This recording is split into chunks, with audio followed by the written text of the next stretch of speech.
please.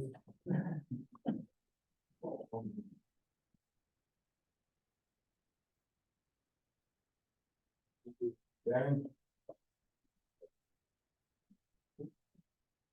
Here. This is Manny. Ed Brown, good. Larry? Yep. Reed Richardson? Here. Nine Grant, he's supposed to be on. Yeah, she's on his own. Good, good, and, Bill Smith, there. Patty, Here. you're done. If you're a guest, you can sign in, please, and if you're online, you can, just have your name. Thank you. Everybody get a chance with this meeting for Tuesday, the 20th. Minutes, I'm sorry. From the meeting, will we change it? If not, anything can move to accept the minutes as presented. Have a motion, have a second. Second. All in favor, aye. Aye. All opposed, same sign. Awesome. Okay, we have an update on the article, 32 or 34? The cluster residential conservation overlay. Yeah, You know, it's Friday, it's the come. yeah, it was adopted and Friday is our 30-day referendum period, so it was up and so we might have to choose for.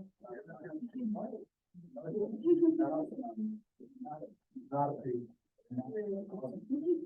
Well, I think, kudos to this group and kudos to the educational package that we put out to make sure that everything is understood. I think the openness and the honesty and people appreciate that. All right, we have a guest this evening. Yeah, so we have Caleb Bell with us. He is a partner at Bricker Creek, and I'm gonna get used to that. Yes. So I invited him in here to talk a little bit more about economic development tools. I've talked kind of high level. He's still gonna be pretty high level, but dig a little bit deeper than what I touched with you. Just for Caleb's background, where we are in things is we finished our quick strategy guide and it was adopted in January. It recommended several overlay zoning districts under 1971 the overlay CBD. We've adopted 2 of those, the mixed use one on the south side that is made it through the referendum period and is now in effect. Yep. Cluster residential one, we just heard is Friday, that referendum period is up. And then we're working on a 3rd one, which is coming up, County Line Road on the east side, which will be mixed use transitioning into industrial along 37. So that's really where we see some economic development opportunity. And we need to start talking about partnerships and those different tools. So I thought it was a great time to bring you in. No, I appreciate it. So, well, it's nice to be here with you guys. Is this on? Yes. Okay, it's on. So just, real quickly about myself, I'm a partner with Graydon, Ritter Heckler, emergency creative head. My practice is exclusively in the area of economic development and public finance. I'm the chair of our public finance group and have been doing this for 16, 17 years now. I grew up in Marengo, so I'm from around this way, and went to Otterbein for undergrad. So this area was my stomping ground when I was growing up. Anyway, so what I think this conversation that you all are in is a conversation and it is ongoing. What I wanted to do is provide a little bit of context about some of the tools that are present in Ohio for development, particularly tools that have a township focus, so that you can see that you're not without power and that you can, really take control of the situation in front of you in order to do as best as you can with whatever development activity is going on. I think one of the biggest concerns about this corridor in this area is infrastructure and how do we deal with that? And how do we deal with what seems like an overwhelming cost to infrastructure? So there's a lot of that I think comes out of these tools, but in any event, basically every single project that comes along is an opportunity for you to look at that project and use it to catalyze the next thing. Think of it as like a leapfrog strategy. When the first thing happens, you can try to use that to be a catalyst for what you need to do to get the second thing to happen. And then you use that and all the good work that you've done in those projects to get the next thing to happen. And by doing that, you can essentially kind of control your destiny, instead of having development happen to you, right? That's the other way that this can happen. It can just happen. So let me go through some of the tools, and of course, this is somewhat high level because there's a lot of tools. And so I want you guys to stop or interject with any questions. Feel free to just jump in. Ohio's economic development tools really kind of break down into taxes. How do we deal with taxes with respect to new stuff, new development or new improvement? And so there's really three ways that you can deal with taxes. You can take taxes away, and by taking taxes away, that might act as an incentive to somebody to do something. You can take taxes and divert them to another use, right? So instead of using taxes as they're, normally used, you divert taxes to another use. And another tool that's often used is adding taxes on top of a project in order to create more revenue or more activity for that project. So these are big three things that we do. And believe it or not, almost every single economic development tool in Ohio boils down into one of those three concepts. You either take taxes away, you move them over there, or you add taxes. And so that's fundamentally what we do. To take taxes away, that's kind of the first of the three. There's really two big tools that are out there. The one that you probably are most familiar with is just the regular property tax abatement, and that's taking taxes off the tax roll. That's very useful when, certainly if you're trying to attract a manufacturer, you're trying to attract a business job creator. This is our first and foremost tool when we have job creators around. We try to use property tax abatement to make the environment where the business is going to operate, friendly. But it can be used for other tools. Some communities tax abate certain residential uses even because they don't have the right mix of residential. Certain communities tax abate even retail in certain contexts. So there are a lot of ways to tax abate. Municipalities, limited home rule townships have their own direct authority to tax abate, and a non-limited home rule township county is really the party that does most of the tax abatement. So property tax abatement is one way. Sales tax abatement is another way that you'll see projects get a tax break. Sales taxes are obviously paid on the materials that are put into building, right? So when we build something, you've got to go acquire the steel, the concrete, and the bricks and sticks. And so that activity comes with a tax. Well, the Port Authority programs that are available around Ohio can abate that tax.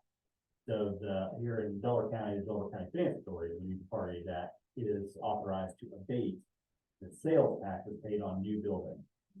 So that's an important tool because that can make new buildings cheaper, essentially. And it's a little bit of a, buy local or buy Ohio kind of provision because you're abating the Ohio stuff. So buy your stuff here and build here, right? So those two tools are the tax abatement tools to take taxes away, the most popular. Diverting taxes, you may have heard quite a bit about, and that's TIF. That's another tool that I'm sure people have used, heard in conversation and in media and in reports. TIF it's an acronym. It stands for tax increment financing. And what this is doing is it's taking all the extra taxes that are paid on new activity and diverting that over into essentially an infrastructure fund. So the kind of classic case of a TIF is maybe there is a warehouse or industrial park on the edge of town that is developing, and you don't have the sewer or the water to that spot. And so you got to get the sewer and the water out there. And that costs money because you got to drag it through and pay for that. Well, what TIF does is it says, look, there's this extraordinary expense to develop this area. So let's take the taxes that will be paid on the new building and use those taxes not for everybody and everything, not for just the schools, just the library, just the county, but instead we're gonna focus that into infrastructure first. Oftentimes, this causes a bit of a dialogue with the school district, right? You wanna make sure that the schools are not posed when you do these things. And so a lot of times this is done as what we would call non-school, which is holding the school harmless. You think about the property tax pie, about 2/3 of it, the Pac-Man portion is like the schools, right? Well, the wedge is the rest, right? And the wedge is what we use with this. We take that wedge, we put those taxes into the infrastructure. That's pretty powerful because it's borrowing kind of the future and all of the benefit of the future years and driving it into infrastructure. So real popular infrastructure tool, but you need to do it right, right? You can really screw up relationships and conversations, et cetera, if you do it wrong. There are a bunch of like unique tips. Townships have broad tip authorities. You guys can, you know, if you're in Harlem, as an example, you can do your own tips. There are new types of tips for redevelopment. So even in the township, if you had existing property, you can do some special things and use TIF money not just for infrastructure, but also for some limited private expenses if needed. So TIF law is very nuanced, but there's a lot of options that you can create by thinking forward, thinking about the future taxes and how you deal with them. So TIF's really important tool used for pretty much everything you guys have driven through routine, right? The Sunbury interchange, there's TIF under all of that development. Polaris, under all of that, Easton, all of that has TIF associated with it for the different infrastructure, impacts that are there. And then there's this kind of third concept that I talked about, which is adding taxes. So this goes in a slightly different direction. What we've been talking about so far is basically like, how do you incentivize somebody to come in, that's abatement, or how do you pay for a cost, that's TIF. Well, adding taxes is kind of like paying for a cost, but it's on the development. The development pays for it themselves, but what they're doing is they are creating a new revenue in order to essentially do financing. Creating a new revenue stream that is long-term and stable in order to finance it. So a good example of an added tax is here in the county. Over at the interchange, there is an added tax on the outlet mall. So that development has a small additional sales tax. And so that small additional sales tax on every retail sale there is paying for the parkway that led to the outlet mall, right? That was voluntarily imposed by Simon Properties on their own property and required of all of those, businesses out there that they would charge this tax, right? That's creating more revenue. It's more than just the regular county sales tax, it's a little bit more. And they take that and they put that into the road. That helps pay for the road, right? So added taxes in a way are like user fees, but the people who ultimately pay the tax bill, the people who ultimately use the asset, pay a little bit more to get something. We do a lot of that work. Delaware County has done a lot in the area of new community authorities, which are added taxes. I gave this example about the outlet mall on a sales tax. Well, really the most popular way to use a community authority is with a property tax adder. A lot of residential development in Delaware County uses some additional millage for the tendency of additional property tax as essentially a way to pay for roads, sewer, and water that got a lot of our dense subdivision development going here. I think there's something like 20 plus new community authorities in the county. Our guy said does a really good job of, really leading Ohio and doing this well. So, his office has done a lot there. Yeah, please go ahead. So on that line, you've got in brackets, 5,000 population in counties with 200 to 400. So Yeah. does that say that the municipality or township has to be at least 5,000 population to make this possible? So this is brand new law. It used to be the case that only counties could do community authority. Then the law got changed to allow municipalities to do them. So Sunbury did a bunch. Then the law just recently with the budget bill got changed such that if you're a township with a population of 5,000 or more in a county of 200 to 400,000, you can do these your own, on your own. If you don't fit the 5,000, what's the population? of- 4,300. Okay, so if you don't fit the 5,000, the county commission can still approve an NCA in your. It's just done with the county. Coordination. Yeah, in coordination versus a township, I don't know what Berkshire might be, you know, they may have more population, and if they did, then they may be able to do an NCA directly, right? 700 more people. I think you do an NCA. They're coming. I know, right? So, and that's new, that's new law, and basically, a number of townships here in central Ohio as well as in west Ohio, we're really saying, look, we need to be able to do development activity like this without necessarily the county driving the bus, but instead we do it. So it's good for townships, but, you know, of course, you gotta hit the population threshold. Excuse me. Yeah, please. Go ahead. Is that always on the path, census? So do you have to wait for a new census? No, you do not have to wait for any census. That statute doesn't tie that population threshold to the 10-year census. So whenever the population gets there, so you could do a US Census Bureau 2024 update But and use that as the basis Okay, for your. okay. the American Community Survey, they update those every year with estimates, so you could utilize that. Yep. Hey, Joe. Hey, Caleb, how you doing? I'm good, how are you? Did they also get rid of the minimum acreage requirement? Correct. So there used to be 1,000-acre requirement, so there were only a couple of community authorities that got developed. Now that's gone completely. So you could do a community, in fact, there's one downtown that's on one parcel only. This is the community authorities on that, they're paying for the parking. The people up top are paying for the parking in the building, right?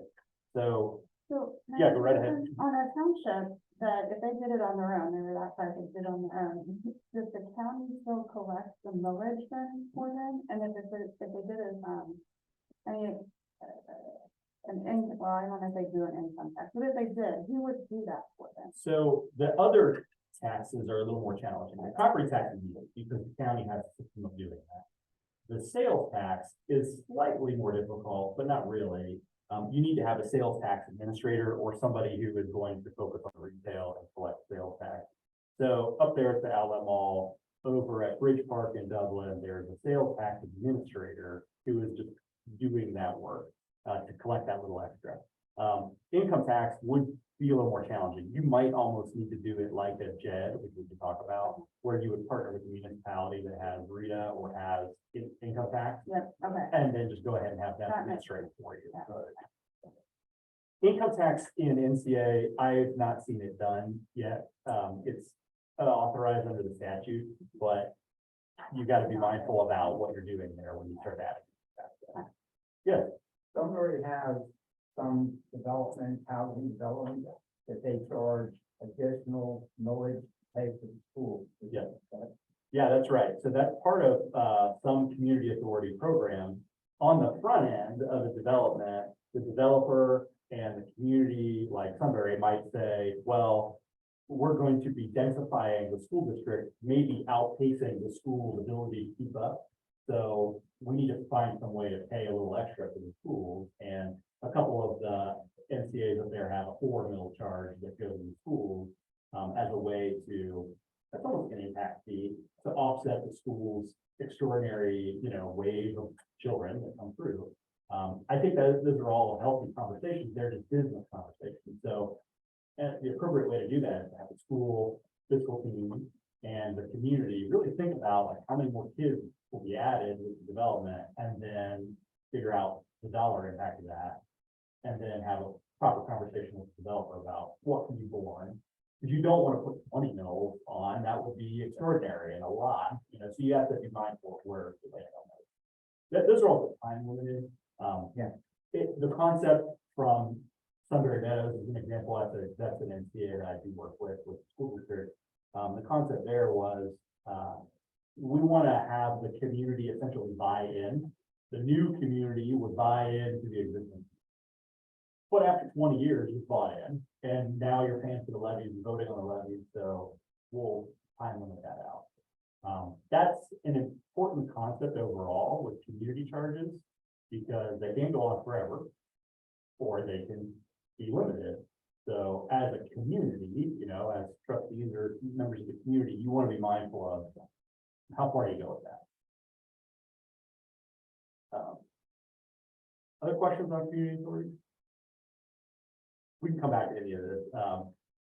To cover a couple additional tools, the Joint Economic Development District is another tool that does add a tax. It's an income tax.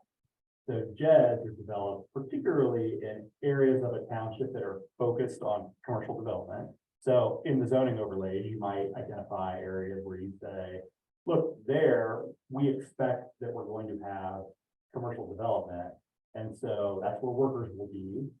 Therefore, let's put a JED in place where we have a partnership with the municipality, and that municipality collects an income tax in that focused area. JEDs usually start, and the law kind of requires them to start on commercial property. Sometimes JEDs have development where multifamily residential get into the JED later on, but that's not really the driving focus. Really, the focus of the JED is regular commercial development that has jobs. And the income tax is imposed there to create revenue. That revenue can be for township operation. That revenue can be for infrastructure. I know a number of JEDs that are near freeway interchanges. And so the JED revenue is in part adding to the community's cost for additional road networking around the freeway, right? To do all that well.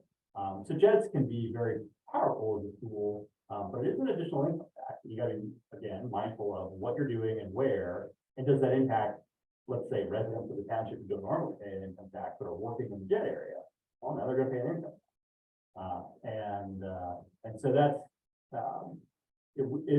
but it can be a very good tool. Most of the interchanges tend to have JEDs because it's where commercial development would be in a township area, right? Go up the freeway and there's a JED up in Morrow County. Yeah.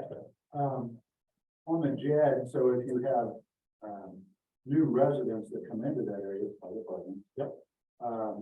Those new residents would then pay an income tax to the JED. Yeah, if that development ultimately does develop, residents there. Because they're in that area. Yeah. For instance, like you have buildings with retail on the bottom, Yep. apartments on top.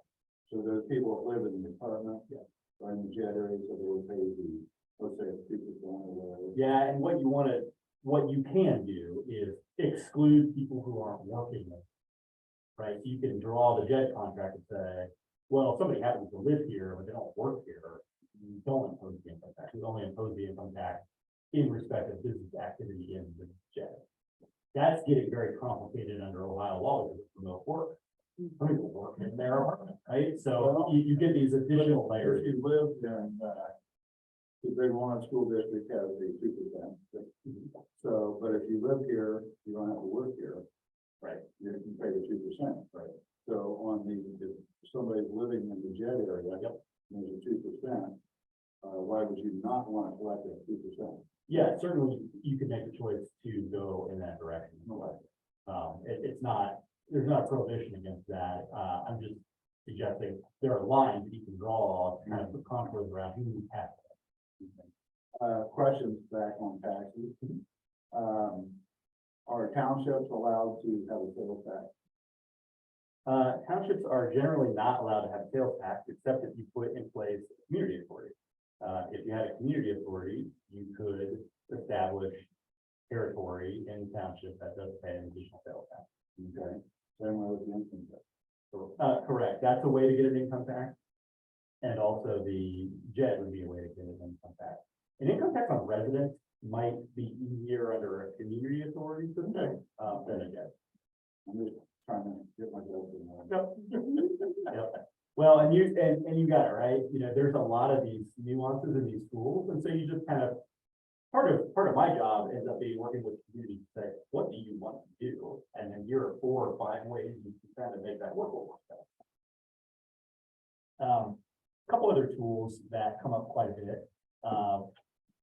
hey, it's property that's clean energy. This is kind of a self-help tool for developers and development. When they want to finance building that maybe is new or renovated, that has energy needs in it, new HVAC, new roofing, new lighting, pretty common as a expense in a new building or renovation. And so, Delaware County has a program, here that pays, which is assessments on the building. This is like an added tax on the building. What that's doing is creating a lien position that's superior to a mortgage position. Taxes are superior to mortgages. So that lien position is a very secure and strong lien position to borrow against it. So people voluntarily put tax on their property in order to borrow against or leverage their own property. It's just an additional way to raise capital without equity. And so that is a whole program, and Delaware County has the opportunity for this program. Renewables are also available, so solar, or geothermal, you can do that with this, finance mechanism. And I call it self-help again, because it's property owner driven. Property owner wants to do financing, great. Property owner doesn't want to do financing, they don't have to use this program. In that program, I assume it's being used on commercial and industrial. Correct. Can it be done on multi-family? Yes, If you want to go in and redo the heating system. Yep. that you used. it's actually a very common and popular tool, way to use a multifamily, senior living, hotel, where there's a lot of energy, like unit-based energy activity, right? You know, that's expensive. And so when those developers, put up a hotel, a lot of times they use base financing to pay for some of it.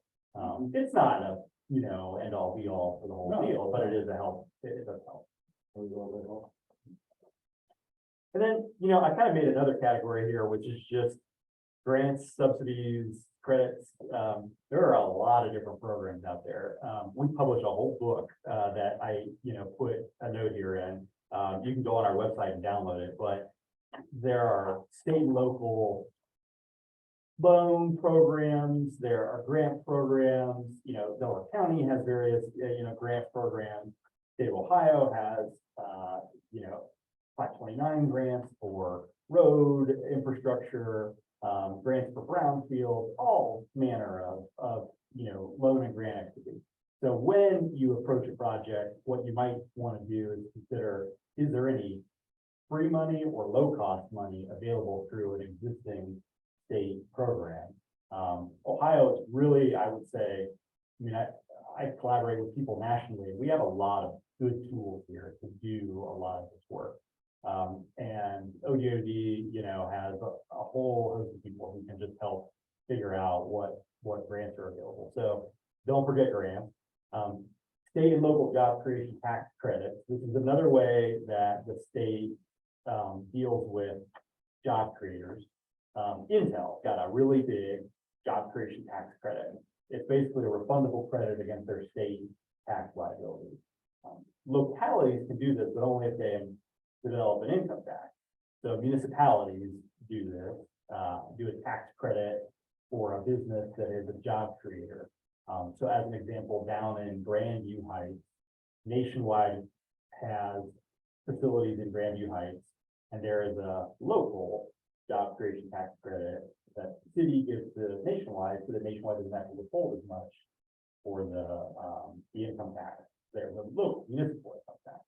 The tax credits are a whole thing, and you use them to kind of bring in jobs or attract jobs or keep jobs. You can do them as retention credits. I did want to mention the special category of mega projects. So we're here in the, in the sweet spot, right? Not too far from Intel, and we're seeing other things happen in the region. I had the privilege of working with the state on this bill, the mega project bill, which enacts a number of tools that are really reserved for extremely large projects. Mega project operators are projects that are $1 billion or more in capital investment. So the real two big examples are Intel and then the Honda plant down in Fayette County. Those two have qualified as mega project operators. There's also this other category called suppliers. And those are the people who put the stuff together to give to Honda to build the EV or put the chemical to give to Intel to make silicon, right? And the suppliers, it can be $100 million capital investment on $1 billion. And you all may get 4 or 5 suppliers in your quarter, right? I would think that that is highly likely, actually. And so a mega project supplier can get a deal with the state. This whole mega project thing starts with a deal with the state. You get a deal with the state of Ohio, and the state of Ohio says, okay, we acknowledge that you're a mega project. You can get a few things: property tax abatement for a very long time, up to 30 years. You can get a job creation tax credit, one of those tax credits is refundable against their tax liability. You get that for up to 30 years. You have to enter into an agreement with the state to promise jobs. Those jobs have to be 3 times the federal minimum wage, so they're not low-paying jobs. The state is incentivizing it. 300% of the minimum. So that's, you know, kind of what the state requires. There's a few other things like tax reductions. If you're a supplier in the supply chain, you want to pay the tax and then pass that along to somebody else who has a favorable deal with the state, so the state gets tax eliminated. And there's a few Intel specific provisions in these laws, but essentially what the state did with the mega project law was create an environment for significant investment. And then think of it like a bubble of tax protection around those investments, so that all the supply chain to Intel can actually locate here in a positive way. That's really where we're going to see the return on investment. It's not on the Intel plan. It is on everything else that's surrounding it. And so you guys are absolutely in the sweet spot of where we would expect to see these provisions come along. The property tax abatement is not just done by the state. It does require local consent. So that's not done without schools involvement, and that's not done without the locality involvement. So even though the state kind of drives the bus on the deal, the localities do, you know, have a say and appropriate. Is there anything, that the township should be doing to help facilitate this type of incentive? If there's, probably developers would know about it, I would guess, and suppliers would know about it. But I guess if somebody came to them, is there anything, like a property owner that wants to sell their property, can they do anything through the township? So the real issue with mega projects, particularly is the project itself has to qualify it under the threshold. So it's, You don't know until. you don't know until the site selector has said, oh, well, I'm going to reveal now who it is, and it's X. And so you have that issue. Now, the groundwork that can be done would be the township and the county getting on the same page about parcels that you all believe are appropriate for mega projects, right? So what areas of the zoning or what areas of the township do you think that's the one that's connected to the high volume energy line that's already connected to water, that's already got sewer, that, yeah, another Intel plant could plop down next to it and, you know, we'd be okay. That's really what you want to be thinking about, I think, is sites that are appropriate. And then what you can do is kind of preload with the county, and the schools. Here's what we are going to do in respect of the deal when somebody comes on this site. I'm seeing that type of planning activity occur in Pickaway County. I'm seeing that occur in Licking County. So certainly, you know, we could arrange that kind of preloading activity. And then you can market the sites if you want to go that far, right? Question, you said for the suppliers, it's $100 million to qualify. Is there anything else? Do they have to have a contract? Is there a minimum length of contract, or how loose is it to connect it as a supplier? It's decently connected. You have to have a contract with the mega project operator to provide supply. You have to be in an appropriate field. So like, think about Honda as an example. You have to be producing car parts or battery parts in that supply chain and have a contract with Honda LG in order to qualify. There's one other problem to that, and that is payroll. The mega project operator has to have 75 million in annual payroll. Mega project supplier has to have 10 million in annual payroll. So again, these are reserved for decently large operations that would be in the supply chain. But like, you don't have to be in proximity. So like, even here, a Honda supplier could locate here. It'd be anywhere in the state. Okay. So, that does fit. And I think what we'll see is like another 2 or 3 of these mega projects will pop up as operators. And then what you'll see are these nodes of activity where sites, you know, are trying to tap into the supplier side because of that. One last piece I will mention before, you know, other discussion, Inflation Reduction Act. This is the Biden bill that went into effect last fall, and essentially, whatever fancy Washington name, Inflation Reduction, but what they're trying to do with this is create an environment where advanced energy technologies, alternative energy technologies are able to be invested in. And so the basic example under the Inflation Reduction Act is solar. If you owned a building and you wanted to put solar installation on it, before this law went into effect, you could get a tax credit, but on kind of sort of not great terms. And that credit would be a percentage level of like 15%. So you do $1 million solar facility, and you would get a credit against future tax liability equal to maybe $150,000. Okay, and that was sort of what the federal government's tax credit program for solar was.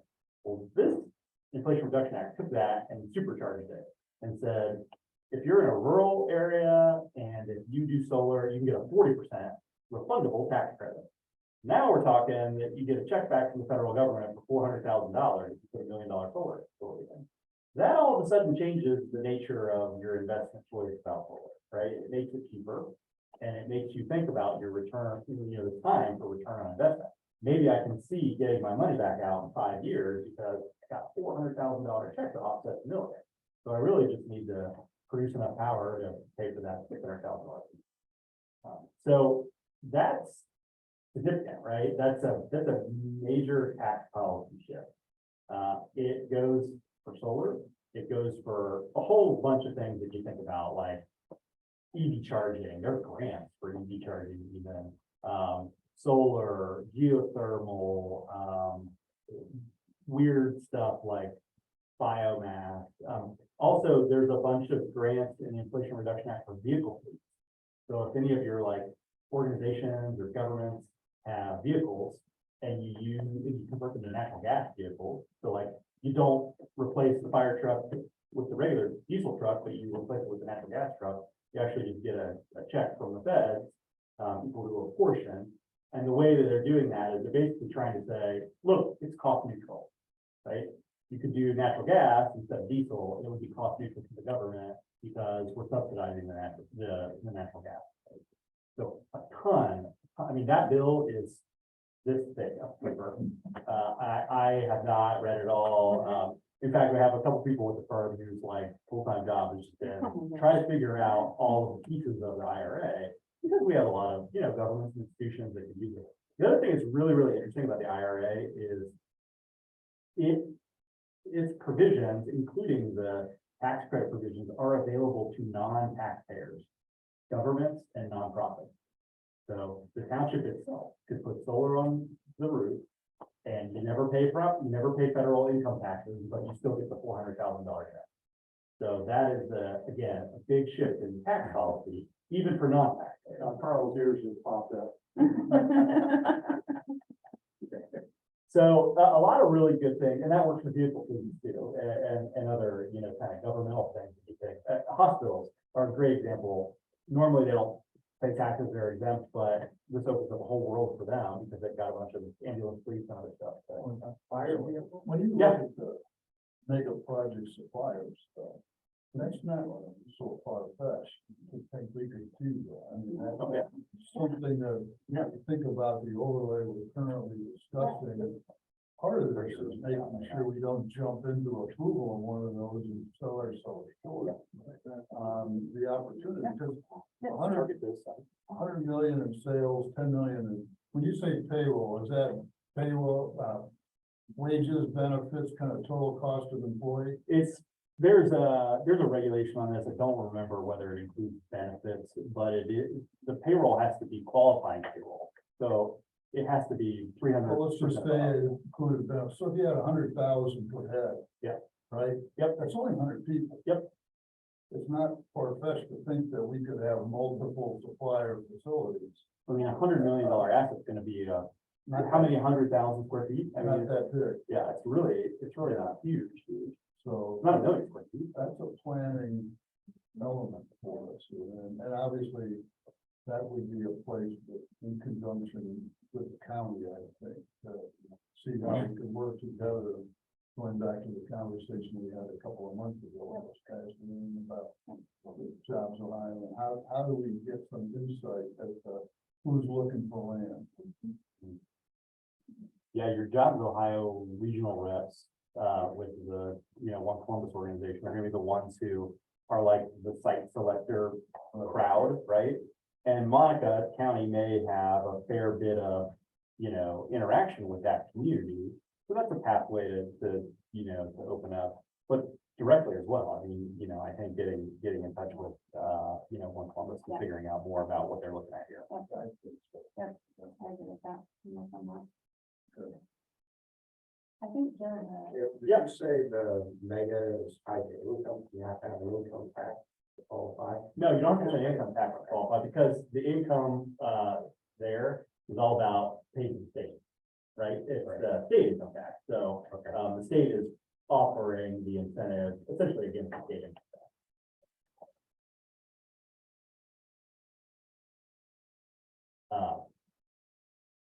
I obviously put a few notes, lawyers have to market themselves. We put down a bunch of things here, but there's some good resource centers. We have an IRA research center that make a project one where you can get the rules in a little more detail. We have a PACE one if somebody has a solar financing or something like that they want to do. I would tell you, go on our website and there's a book that we publish that gets into a lot of those grants and loans, like all the ODOD programs, and you can go in there as well. But, of course, we're here, we're in the community, and so if you guys, have projects and things that you need help on, we just want to strategize specifically about that site and how to do it. I mean, we can certainly do that. So. Yeah, go right ahead. Question under the state budget, was there a new residential tax credit of redevelopment? tax Yes, credit? there is. What's this for? It's a 7-year exemption for property that is subdivided, zoned as residential, but not developed. So essentially, the state offers an automatic exemption of that property from property tax for a period of up to 7 years. But it can't be ag property. So you can't have your cake and eat it too. It can't be both BAUB exempt and free residential. So you kind of pick. So if you're holding it in inventory for development, that's where the exemption applies. And the short exemption is only 7. That, I mean, you don't have to be putting infrastructure and sewers, roads, and it's just It's holding an on, exemption, yeah. they're holding on to their ground. Yep. Anybody can. Yes, Like, and in fact, it's not even like a tip where the government, like the township or the county authorizes it, it's just an exemption. You apply for it as property. in the county. The county auditors administers the exemption, kind of like a, Like a homestead system? kind of, yeah, it's like an exemption like homestead or the, whatever the business credit exemption, where you just apply for it and then they implement it in your tax. And what happens if you don't develop? That's The end a of good, 7 years. well, But yeah, Yeah. the exemption would expire off. I was wondering You what have happened. to pay Start that though. money back because you didn't develop. I don't know about the recoupment. I haven't studied it. This is really brand new. I haven't studied that yet. So I can just see everybody doing that. Right. Right. That's a good question. But yeah, if you start developing, the exemption ends, Okay. right? It just kills when you start developing. That's a good question. I'll go back and look at the bill. because But that would also help the developers, who are banking land. Yeah. And doing it in phase. Yeah. Yeah, in the anticipation of when, for example, sewage. Yeah. So they want inventory. Yep. And that's, 100% some of your, whatever property tax you're paying on that property. Yes, which is minimal, but Yeah. nevertheless, it's still valuable exemption for somebody who's otherwise got to pay a bill. And the other was on tips. Township and county are sharing in the authority to grant them. Yeah. And in the revenue. Yeah, well, it's a very interesting area of law. Both the township and the county have the authority to put a tip in place in unincorporated areas of the county. So, you at the township level have the authority to tip piece of property. The county also has the authority to tip that property. The exemptions are infrequently competing because what good does it do to the second in time jurisdiction to tip something that's already captured by the first tip? So it's pretty infrequent that that happens. Is there ever a race to who gets there first? There though? can be a race to who gets there Yeah. first, and in the race scenarios, that's where things start to degrade in terms of relationship. So you gotta be mindful about all that. TIF does key off of the year in which the exemption is authorized. So let's say that the trustees took a piece of ground and adopted a parcel TIF exemption this year. Well, the base year is 2023. Well, if the county came along and before development occurred, adopted a TIF, but it was next year, their base year is 24. And so what you have is this odd situation where the new value hasn't even been created yet, but you have these two base years that compete. Well, this hasn't really been tested in the courts, but my guess is that what the courts would do is give a first in time analysis and essentially give the township the, the tip money when it arrives. Also, it depends on the years, right? Did somebody do a 10-year tip? Did somebody do a 30-year tip? Because tip is not just about this dollar, it's also about time. And so you can see how over 30 years, you might have a chunk of tip that goes this way, but a chunk of tip that goes that way because of overlapping and such. The same thing happens with abatements. Abatements can oftentimes layer with tip. We see this awful lot in industrial parks. 50% abatement. What happens to the 50% that's not abated? Well, you can still use that for infrastructure. So we see that combination of overlapping exemptions a lot. There's a statute on it, 5209-911, the 911 statute, and nobody can understand it. It's very poorly written, and the 12 of us that do understand it debate it all the time because it's not clearly written. So, so competing exemptions is a big issue, but you try to not have that problem, right? You try to just do agreements and deals about, okay, county, you need this for roads, we'll do the tip, but we'll cut you a piece of money for the road. Fine. Yeah. Actually, it was like, one explanation, your Pac-Man. Mhm. Where does the last third usually come from? Good. The schools are taking 2/3. Right. Who's the next biggest, that the money's coming from, and therefore the competition? It's usually the county and the county's levy agency. It can be some township, depending on whether or not the township has levies. There's a little bit of inside knowledge that every township has, and then there can be voted levies. Occasionally it's like zoo or library or, fire district. Yeah, there you go. So those other pieces of the wedge are in there. And so the TIF law allows you to do non-school very clearly. But then it gets real murky about whether you can do non-fire, right? You have to find another way to pay fire that's not coming out of service payments in the TIF.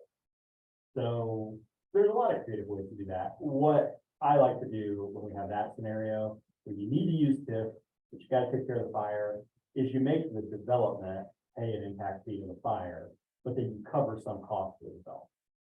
So that would be an NCA for the township then. Could be. We can't do impact fees. You can't do impact fees, but you can do like an agreement with the property owner to say, for 10 years, you're gonna pay a penny a square foot to the fire because we are gonna pay for some of your sewer. Right. Right? So you just kind of like, move it around to solve the problem.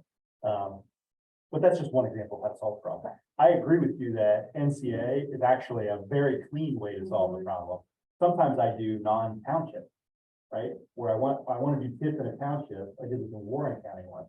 We wanted to do TIF in the township, but the township wanted to be made whole. But the township was authorizing the TIF. So what do you do? What do you do with the 5 mills that the township's going to do? Well, had an NTA, take the township back. You just add a little bit, replace it, and you still have this kind of pocket. So a lot of this is about like math and puzzles, right? Like figuring out where you can solve the problem with flood revenue. Yeah. Does it like happen where it's mostly over term versus like the developer buys a new fire truck? It's- And yeah. takes care of it like kind of upfront that way? Is it mostly over term? I would say it's becoming more common to see like a period of time where there is an ongoing obligation to a fire entity. There are sometimes, even schools sometimes do like an upfront payment, Yeah. like $1 million, and then we'll just walk away Put from in this it. new thing. Yeah, you know, a fire truck was like the common way to do this for a long time, but it's Yeah. actually not enough anymore, right? Oh, okay. Think about like how much service activity has to go in to do the EMS run. That's risky. To a place that's because got- people lose Yeah. track of the Oh, operating yeah. cost. It continues to be there year after year after year, so. Yep. And they don't budget for that, so it's like a gift from heaven, furnished from heaven. Yep. And now I got it, how do I run it? Right. And And it's- that's, It's really bad for the job creating, where there's double shifts and you've got EMS runs. I mean, that's something to not mess around with, right? You gotta make sure that you've got the service there, so. Yeah, sure. I didn't know in the NTA you can do an income tax. Yeah. And so the township, in lieu of the JED, say, they could do the income tax through the NTA. Yeah. It'd be easier to do for residential that direction, because there's a prohibition on creating a JED where you have residential use. So you can't create a JED where there is residential use in place when you form the JED. Residential use can come in later, but when you form the JED, you can't have housing there and then tax people. That's kind of that rule. But with NCA, you can contemplate single family residential and put it in. Right. And you can also do a payroll tax on commercial That's right. through the NTA. Yeah, I'm not checking that for you. the law says against business net profit, so what you would do is include what portion of the net profit is for payroll. And then you conduct a tax that way, so that there is an offsetting. It's tracking it. Question on the IRA, Mhm. is there a minimum? We're not gonna do 1 million solar panels. But I mean, but 20,000, if you did yeah. 20,000, yep, whatever, it is, 50, right, 70, is that. I know. There's this map, that's, available if you could do some, internet kind of research. It's called Energy Community. And essentially what the Fed did was they said, any community that is low income, was a coal community, touches a coal community, has brownfields, or is otherwise kind of bad, is an energy community. Well, guess what? 2/3 of Ohio is an energy community, right? And the parts of Ohio that aren't an energy community are like downtown Columbus, downtown Cincinnati, right? So here, I think, I'm not 100% sure, but I think this community is in an energy community. What that does is it steps up the tax credit. It goes from 30% to 40%. If you were in it, there's 10% of that is related to being in an energy community just by virtue of where you're at. That's the IRA. That's the IRA.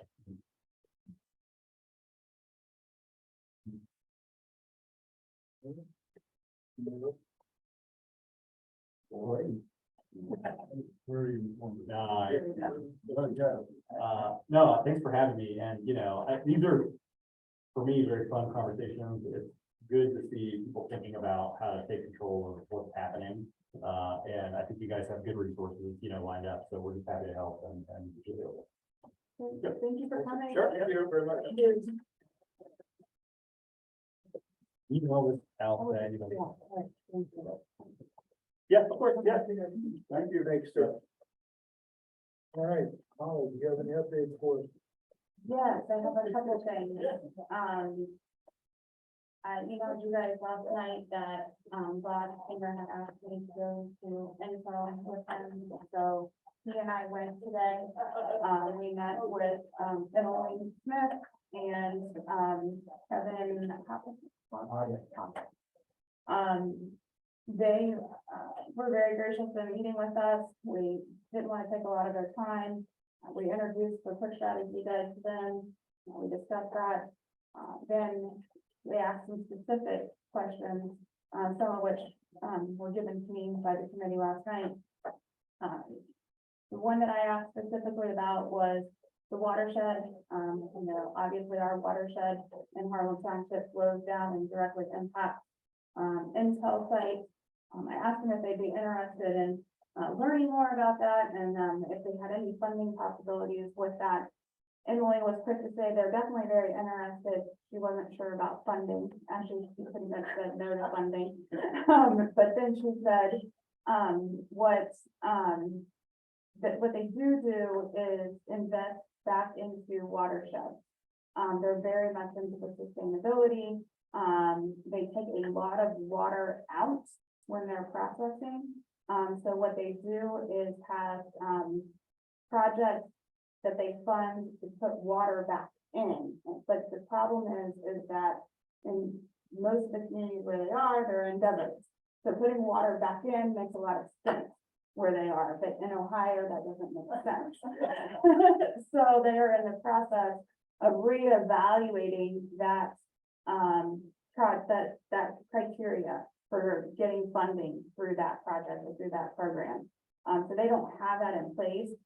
She said that it actually would be a year or two out before they did have that ready. So I don't think that that's something that we're gonna be able to get funding for, but she was interested in learning more about it and being, engaged in that process as far as understanding it, because it does impact them. I did ask for them to come to one of our meetings. They said that they would be happy to, so they are, hopefully will get in touch with me. Kevin was, great, and he actually, texted me, while we were in the meeting. I didn't even realize it till we were leaving. He said, check your phone, you have a text message, you have my contact information, get a hold of me when you need. So I thought that was great. The one thing I did write down here, was that for every one job Intel, supplies, or in general, I asked, was it specific to this site or all over? They said it was in general. And so for every one job Intel creates, they create 13 supplier related jobs. So, that shows the impact that they have in this area. The other thing Kevin brought up was the study for 37. He said that, just getting kicked off the ground with, District 5, District 6, and getting someone at the table, for those meetings would be important. So I'm gonna reach out, I asked, I'm pretty sure it is a District 5 driven project, even though most of the project is in Delaware County. So I'm gonna reach out to District 5 and see when they're meeting and how to get involved in that group. So those were my takeaways. Bob, do you have anything else? The only thing about the water is, I did bring up Dunkin' Mine, and they're very much aware, because that's the primary one that I think we're looking at, and they do get water from Hoover. Yes. Okay. Yes. I guess I was just saying, and maybe you guys are aware of this, but as far as like the supplier conversation, I mean, they had, something like 150 of their suppliers fly in last August and said, you have to be here if you're gonna work with us and do business, and not just, a satellite location, you have to have a significant presence. So some of those are earlier on, most of those have not been decided yet, and it was a little bit of a hurry up and wait, but a lot of those don't have to be up and running for another couple of years. So there's a lot still in the queue that, are not coming, are not like chopping quite yet. But expect that over the next, 2 to 3 years. They have not let the primary OEM contracts for the equipment.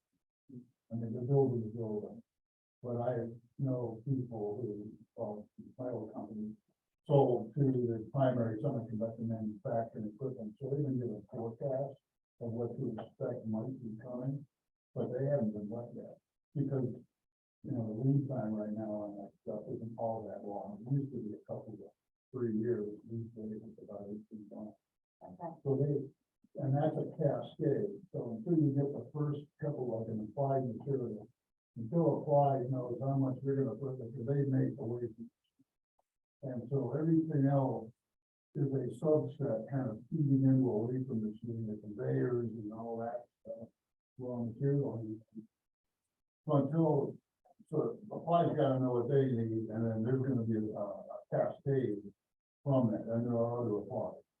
Yeah, my understanding is like the ones that are, they're like, they have contracts, so they have to be, you know, able to service something within, you know, 3 minutes or 2 minutes or, you know, whatever that is. So it's a much smaller group right now They than don't is, use the area guys, which Yeah. that's what does play out pretty well along the corridor. right, if you need a little more time, yeah. And those guys are high tech and high wage. And Yes. so, that's where we have to see what kind of eyeball we can get on how that goes back to pilot. Is that what they, or then, once we write it in? They indicated 30 to 40 Yeah, permanent. yeah. Permanent ones, okay. Yeah, and that's what I've heard. I've heard that number before. We talked to them today. Okay, And they reiterated it today, and then they also said, you know, that there'll be some that, might be trying to, locate between us and the chip supplier in New York, so they might choose Cleveland. So they'll be all around the state. I mean, this debate will probably grow up a little Yep. bit from some of these Yep, suppliers, so they're not exactly. all, they don't all have to be just right there. Correct, yeah, You know, it's just critical supply chain. yep, exactly.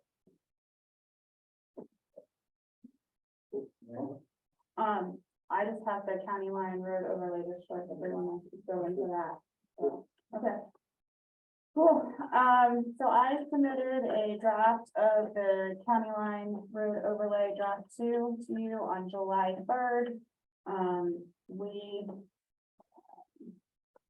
took a break for the July 4th holiday, so we're just getting back into reviewing that. I'll just go through and start off, and then you guys can just stop me if you have any comments as we go through it. So the first thing I did was I removed south from all of the areas where it said South County Line Road. It's just referred to as County Line Road now, since we have both north and south portions. And then changed SBLR to just CLR. So that was made throughout the document. That takes us down to really, I think all the way through the first page is just that change. And then it takes us to the map. So on the map, we did change the boundary. Yes. On, section 01, number B. I still don't get the meaning of that. Allows for land uses that are in high demand, such as advanced manufacturing and technology due to external development pressures. So that's exactly what we were just talking about, supply chains, right? We have other development pressures that are causing that need for this development. So that, okay, so that's the due to external development. Yeah. Does that make sense? Doesn't matter. Okay. And the last thing is, it's overlay district and singular now. Yes. Changed all that, but Yep. in 02, third line from the bottom, it's still plural. Unless, the CLR overlay districts are divided. Third line is- Oh, I see it, okay, got it.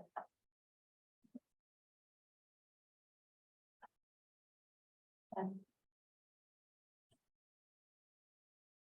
Okay.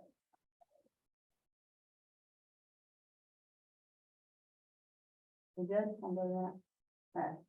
So then we go to the map, and if you're on the red line version, I don't know which one you guys are looking at. So the red line version has a cross through of the original map I had, and then the new map has been inserted.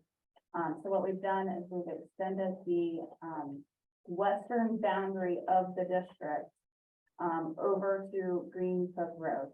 So that is straight up and down, nothing up. Does that look like what we discussed? Yeah. Okay. Good. And then under 35.03, just a lot of cleanup language, changing all of the CRLs, changing things to say reference figures and tables, and then matching the language that has been adopted in the other overlay. So that's what all that is. 35.04, I added permitted and accessory uses, just to make that clear. And then just cleaned up all of the CRLs again. Did add language, I think maybe because we had it in the other overlays, we didn't have it in this, that accessory service buildings and structures are incidental and pertinent for permitted use where said accessory service buildings and structures are necessary for the pursuit of a permitted use on the premise. Basically, you have to have a principal building in order to have an accessory building. And then in table 35.1, we've made some adjustments to the uses. We took out bank without automobile oriented and replaced it with just bank because we have adjusted our automobile oriented use so that we can have bank drive-through. So I took that out and it's just bank now. Changed dwelling duplex to common wall single family, because that's how your zoning code refers to them, so I had accidentally utilized my standard language, so I replaced it with your language. Dwelling multifamily, has been added in, I think we just had it referred in a different way there, but now it's added in and it's in all 3 sub areas. So just be aware that that is in all 3 sub areas. Dwelling 2 units. We took that out because we had dwelling duplex, which we replaced with common wall single family. So that is allowed, but again, referencing the correct language for your code. And then, yeah, As you go through this, if we see something you want to. yes, but interject now. stop me, yes. Okay. Back up to the, business and small retail. Okay, We have it in the A section. But what about B section? Something in the B section. I did, this thing is all moving very fast, and I've got other information coming in. So back to your example, there are things that if we don't have, we're gonna be looking across the road to deal with that. Yeah. So how important would it be to have, in that area for all the workers, a place to, I've been looking at little strip centers. And, like a 3-unit strip center produces about $22,000 in property tax, not counting the sales tax and the payroll tax. The ones that are a little bigger, there's one up in Sunbury I identified.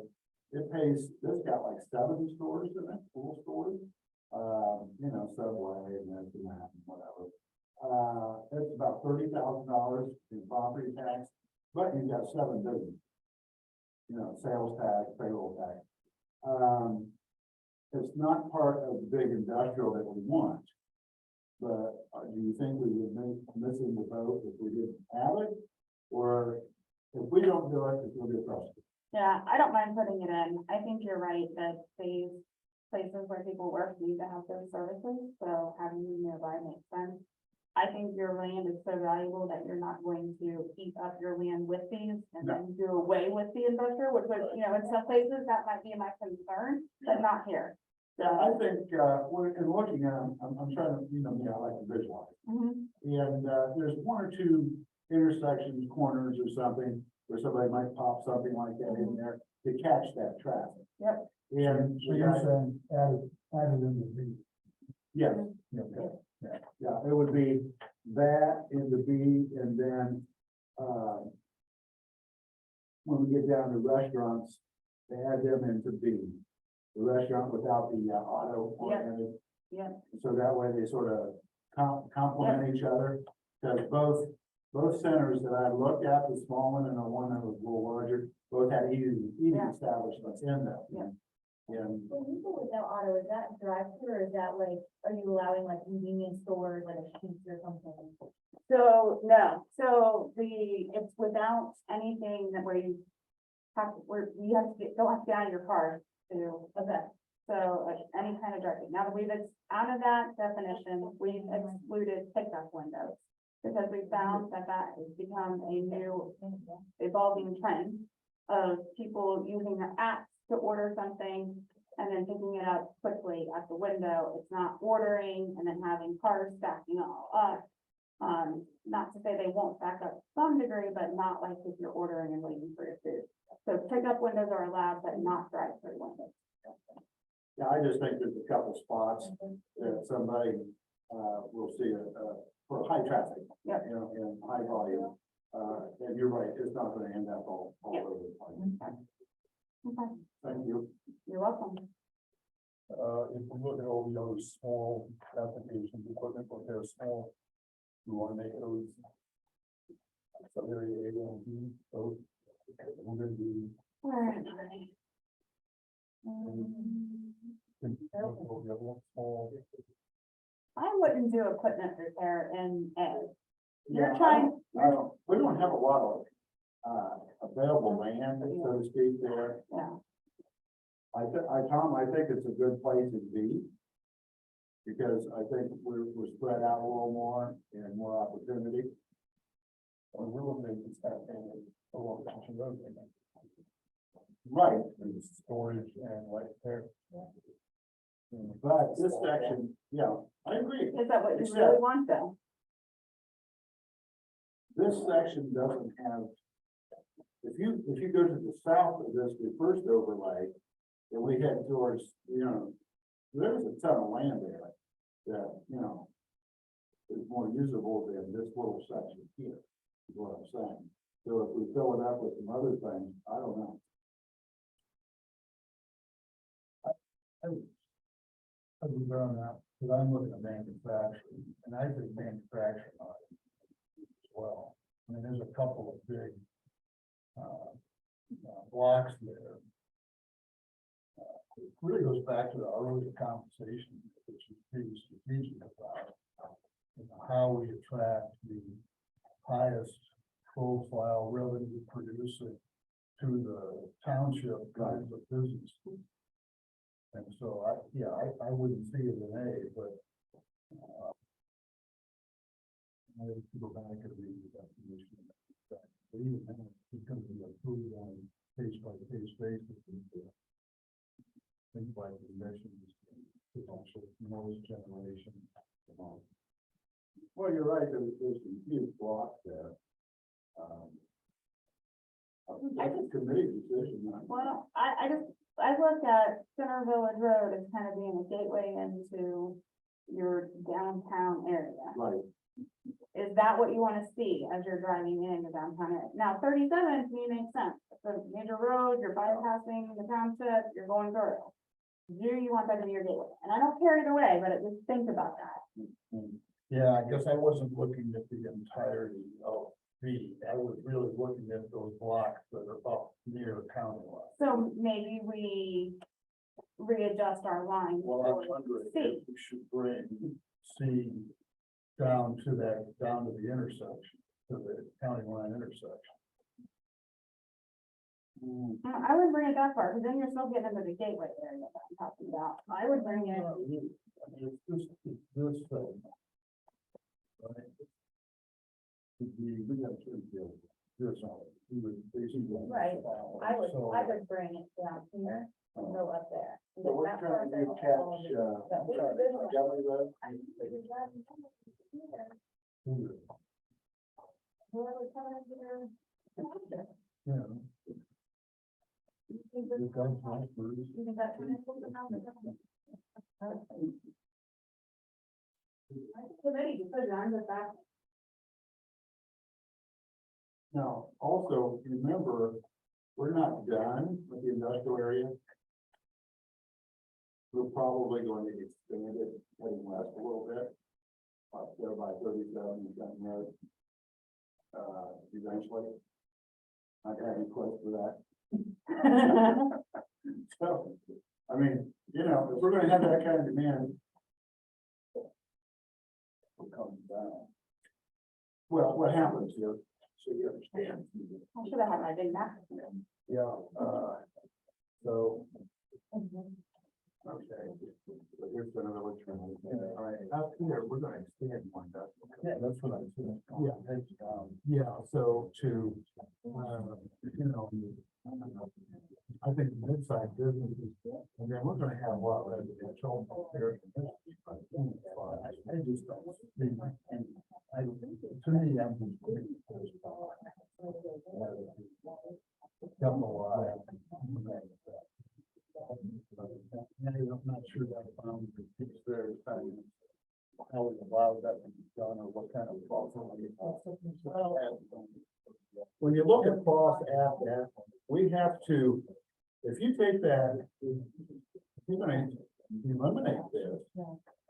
Is that what you're saying? I'm saying, I would basically bring the tan over here. No, I pick up that. What happens, as a planner, as a novice planner, I would keep this because I've driven that like 100 times now. Yeah. I suggest to bring the line down this way and have her this block. Yeah, but maybe this one, because it's so Okay, flat okay. here. Yeah. Yeah, when you, I would see, you'll see what I'm talking about. And there's just huge opportunity for that mid-sized business. That's why I wanted to put the, I'm looking for some other reasonable size blocks. Yeah, I understand what you're saying. So if we can pick up that one and that. Yep. There isn't gonna be the so. Right. Yeah, I don't have a problem with that, as long as this, but between this one, which is probably fine, okay, and then this, we put two. Here, on this side of that will give us, I think, like, vision, coming into the township, then we've got a long part of it, it's gonna be huge residential. Okay, so that would be my, I'm good with that as a comment. You would basically pick up, broaden the manner. I'm good to go. And then the little square.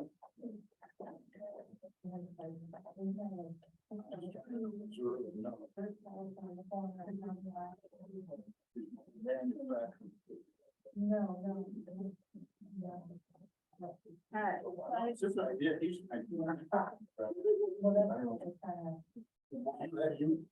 You captured the pieces. I did. So I make a motion to expand, C, what would that be, south? And picking up those three specific properties. Yeah, or I guess we would come over to, what the hell was that? Montgomery Road. Yeah. That's your property.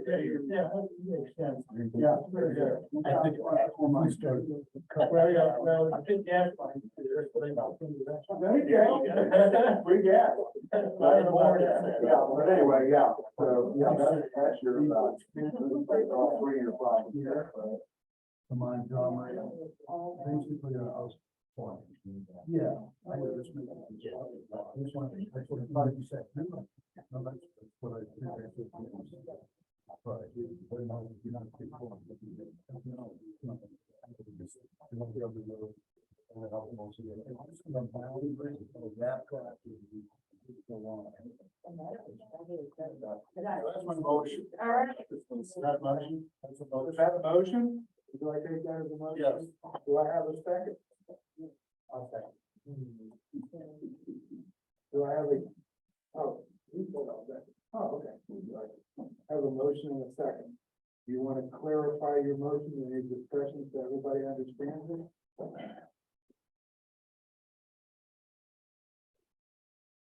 So the motion is without one specific boundary detail or the parcel numbers is to pick up this block here.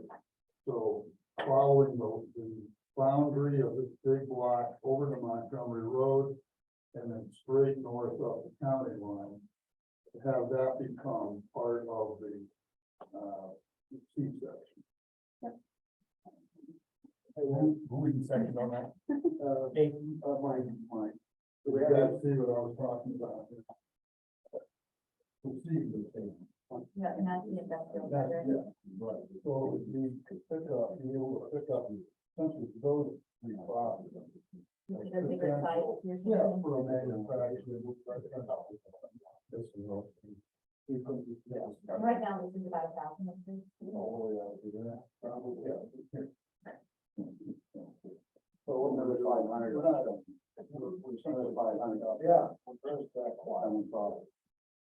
I was, I understand the discussion of keeping my own property and, non-industrial.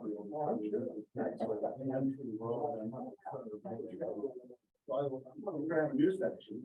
I mean, we're gonna end up doing the whole township or something. It's trying to have access to those two properties. Okay, Yes, sir. let's go ahead and move on that. Yeah. So we have a motion, we have a second, so all in favor? Aye. Aye. All opposed, same sign. So I say carried. All right, perfect. We will head back down to the use table then.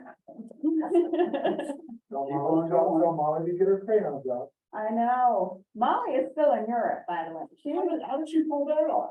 She told me. You must be paid. She told me when I hired her, I have this summer trip planned. Do you realize it? And I said, yes, that's fine. And that sounded great when I told her. Yeah, right in the middle of a huge expansion all over the place. Yes. So she'll be back August 9th, so we're counting the days. So. Okay. Anyways, so I am keeping manufacturing the way we have it on the use table because we adjusted the boundary of the Right. map. Right. Okay. And then on equipment, I think we left it that we're leaving that how we have it. Things, equipment repair, large and small. Yep, okay. And then the only other changes I made to the use table are solar energy systems roof mounted. I just put I submitted. And then wind energy conversion system, I took the word individual out. What did we landscape and hardscape, I mean, Yeah, I almost just brought that up to explain that, but I'm glad, so I guess I will explain it. So I felt like those are not as revenue generating, and I didn't want that to be taking the prime manufacturing. Agreed, I guess I was thinking of it just when you said it, right, those kinds of things where, I mean, I guess I see mulch. And rocks and things that Yep. is really aesthetically pleasing. Mhm. I mean, we drive down Harlow Road, they do a decent job, but those things, we probably aren't what I'd say we want people to see as they're coming in. You're right, I agree with that. So that's why I Yeah. thought, And I think they have the money to be able to do more shielding and to put some standards in place and how they're manufacturing. well, we've got, there's good language, I think, around shielding, Mhm. what I would call. And Right. But I just, for the group, to see if they had any thought about whether we also allow that. I get the reason for that. under offices, large administrative and small administrative. I have a problem with large administration in a very area. Okay,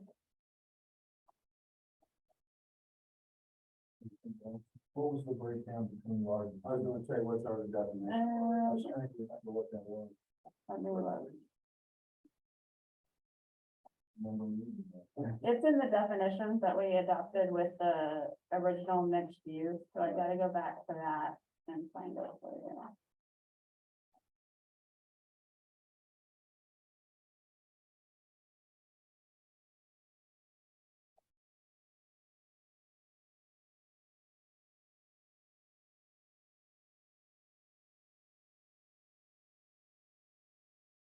The large administrative, small is a building less than 5,000 square feet.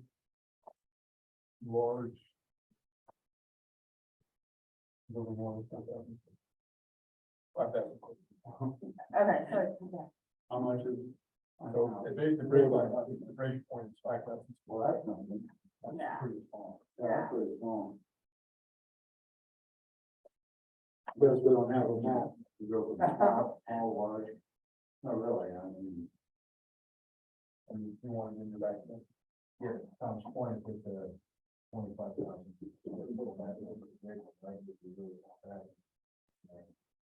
Well, I don't think we have enough room, to be quite honest, laying mast in that little section. And I don't think we have enough, by the time these people are looking at what they can put in and stuff. I don't mind taking it on, because I don't think you're gonna get it Yeah, anyway. yeah, that's what I'm saying. Yeah, Yeah, okay, I was thinking laying mast, we don't have land. yeah. Okay. What did we decide on here, landscape and hardscape, keep it as is?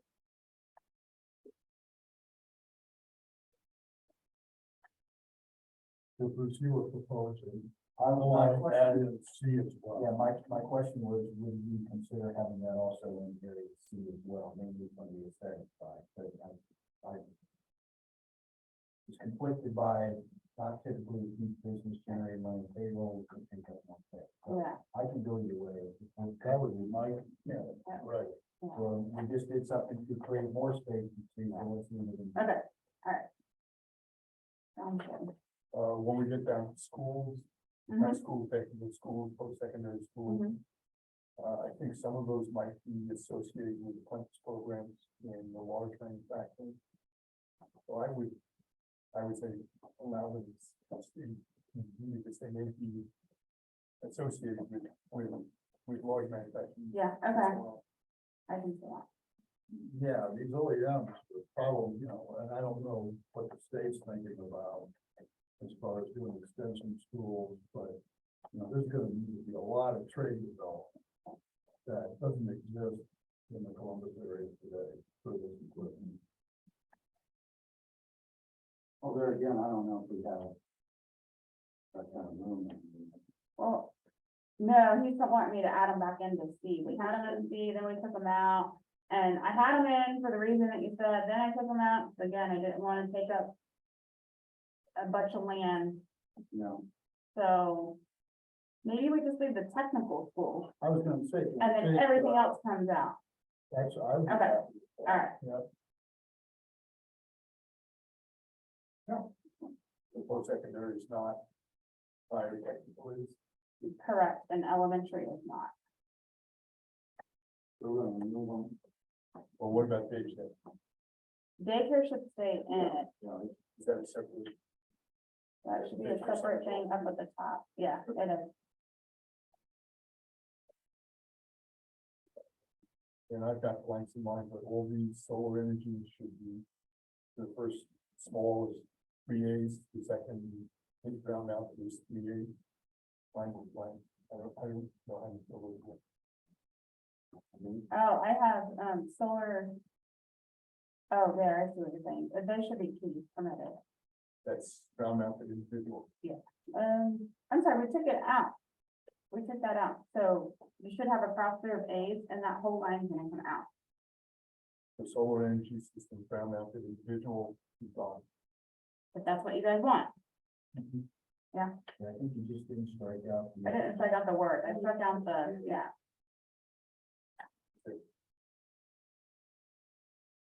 Did you remember to, put the restaurant in the? You talked about it a little bit. Restaurant without. I did, yes. Okay, thank you. And do we have any control over placing the assembly? You don't have to allow them in here, but places of assembly can also be wedding venues.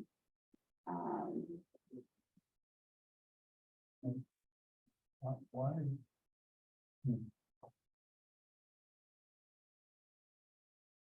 Back to the idea of trying to reserve the highest benefit financial benefit, people not to see, people not to see.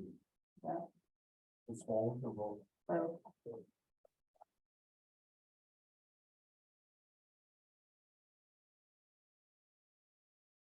Can I take you to the top to nursing home?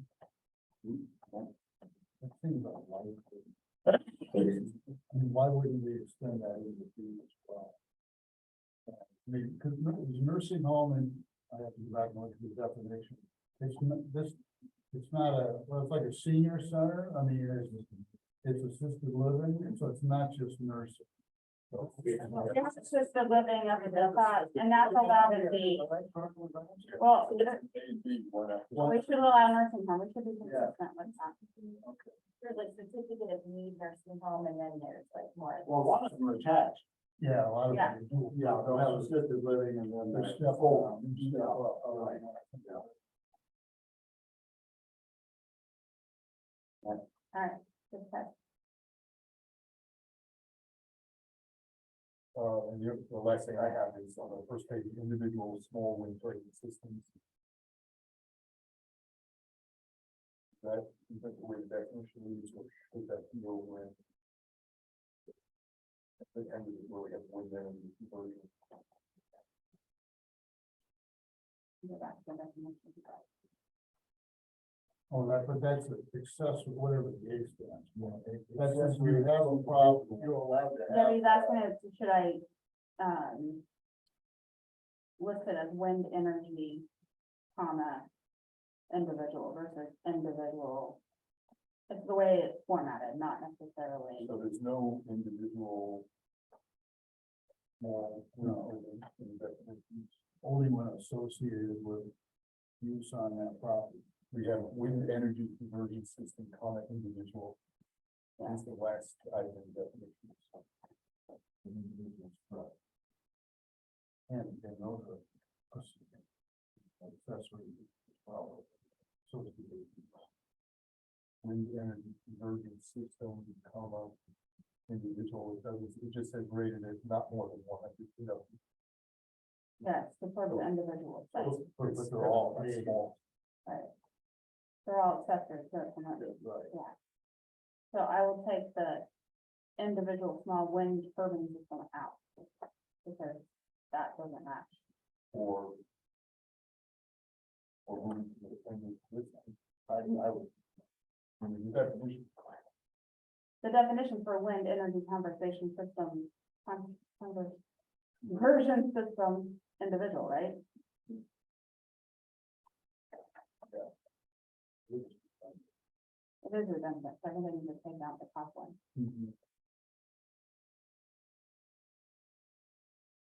Okay, and it's sort of hanging there in the middle of it. Right. Yep. Okay. And since we were talking about nursing home assisted living, we do have independent senior living facilities. I get it, that's a standalone, but only we're all comfortable with that. Well, I would say, I have B as well. Yeah. Well, that, Yeah. for consistency, it seems like that would be. Yeah. Yeah. Got it.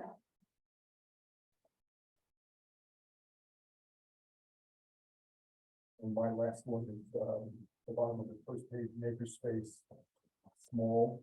We want to give up land and sea for that. Or you know, I had talked about this, you have an example of a Yeah. small maker that would fit in. Yeah, I think we want to keep it in there. It can be an entrepreneurial startup business type thing.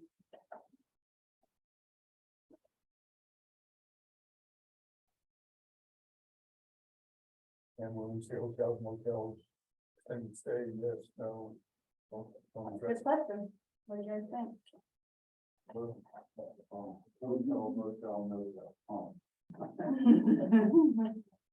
I can add language in that tries to limit the extended stay. I don't, it's not been tested that I know of, but it's language places used. If you want me to put it in there. Well. The only thing I'm thinking, just for thought. And Tom and I talked about this. extended stay would accommodate people coming in and being trained with their families. Yeah, so if you have manufacturing, not only in Harlan Township, but elsewhere, that would be a place where they would go for, you know, their month or 2 months. I know, I just read an article, that Taiwan manufacturer chips like Intel, they're sending all these people back to Taiwan. And one of the biggest complaints is when they take their families, they're all 2 families for 1 room. Because that's the way they live over there, but we don't live that way. But anyway, that is a common thing, is to send the families off to train. So if we have families coming in for training with these facilities, I would think, extended stay would accommodate that. Now, Tom's worry is another facet of having extended stay. And so I don't know how you challenge that. Do that. Yours is like turns into an apartment building, but we allow apartments here, so I see that done in areas where they don't allow apartments. Yeah, there's a couple of guys in Columbus who do that all the time. Yes, and I get calls all the time about how to handle that, so, Is the hotel involved any kind of? And I don't know of any. I haven't seen it. there, Yeah, so you do there, I am. I haven't Some seen of any. those suites, like, off mine. Yeah, there's a lot of it. Well, usually, They're out there for sure. yeah, There's people sitting in the hotels long term. Well, there's a specific, I know people. what, the extended stay? On 62. Oh, the regular. You're talking about just where in the hotel, they're staying there. regular, that's all. Yeah. They're not most extended stays, just just to get basically apartments with higher density. That's how I. Yeah, thought. yeah. Well, there are people in Columbus that do that. Yeah. Yeah. But, But they're pushing back on it, from what I heard. it's the way they're writing the paperwork, it's hard to. It's hard to get around. So even if I write something in here, I think it's gonna be hard. But, so I wanna see, let me check and see if, you know how we limit the number of residential units? And that's been done other places, and it's always been said you can do that because it's an overlay district, you don't have to incentivize every project. So I'm wondering if you want to allow some extended stay, if we can limit the number of. The number of units. The number of square feet. Yeah. I'm just thinking of most of your true extended stays, typically 1 or 2 stories. Most of them are 3, aren't they? The extended stay hotel, I know the apartment, but I think of residents in, I guess, the older ones. I think they're 3. Oh, 3 to 4, yeah, there's one. Yeah. Yeah, no, good try though, good limiting the height. Maybe we could do that, I mean, I don't know, but probably the market wouldn't support it. But you say you allow multi-family. We allow that's mixed use, so So the places where the people that are calling me to talk about this are places that the township are pushing back on multifamily. So then these developers are coming on Oh, and around Okay. and then coming in that way, but because you allow multifamily, You don't think they'll do the I don't think they're gonna do the end run unless they don't think your density is high enough, but you're giving them 8 and 12 units an acre, so. I mean, no, no, I don't think you're at risk as much as other townships that are pushing back. What do you think, Tom? Your decision. I'm asking you what you think, based on what Holly just said. Leave it described as is. Yeah, that's what I'm thinking. Okay. And try to define it more, because, I mean, you're saying you gotta limit it somehow. You try to. I can look at it, yeah, Limited number of units or. I can ask my attorney what he thinks. Or you leave where it is. We would have it.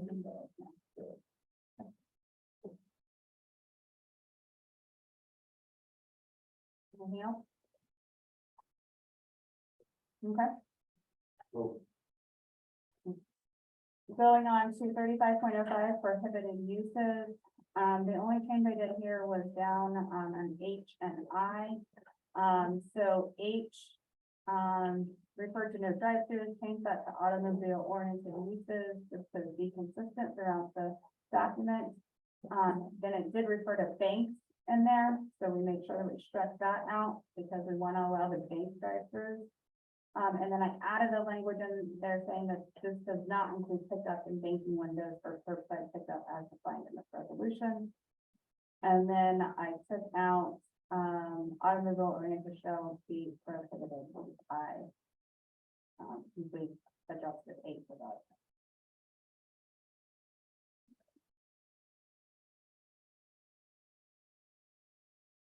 35.06.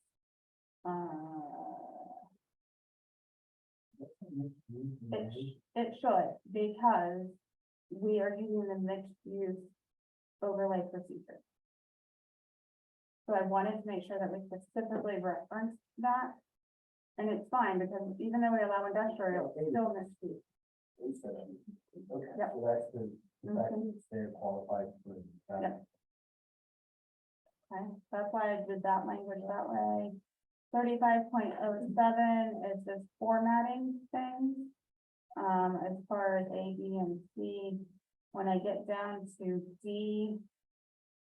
8, Want to be calm for a second here and Yeah. see about halfway down where trustees and I don't think there's a comma after township. I don't think it's in there. Okay. Certification procedure, is that Steve, is that part of, we're dealing with a section that was written by legal counsel, if you want kind of definition. Is that section? 35.07C is not that, no. Oh, okay, Do you want me to change something? well, I'll scroll through those. Okay. D8. Pedestrian circulation system, meaning a 10-foot wide walking path around the development. Change that from 5 to 10. Or along existing roadways to provide for the connection for two surrounding developments. And then these design of these paths shall be in accordance with 35.07J. That was specifically asked to add that language, that last line in at the last meeting, to make sure people knew to go down to that section to know how to actually design it. 9 has been revised to mimic the language that we changed in the other districts. So I made sure that matched. E got rid of a bunch of language and then just said developable acre or net developable acre, net developable acre. I wanted to point this out. E, we had zoning commission there. That should be township trustees. So I highlighted that in yellow. Make sure you know I changed that. And then F, is all new language that we added regarding water and sewer. So if you haven't read that section, take a few minutes to read that. And it's based upon our conversation at the last meeting.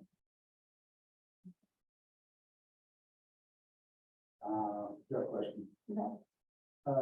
If we were talking about on the industrial area, getting them to let us use holding tanks, are we still covered on that? That's what this is supposed to be doing. Okay. So read it and say, if you don't think it reads that way, let me know. That's what this is supposed to be doing. Oh, I see. Okay. That's just didn't-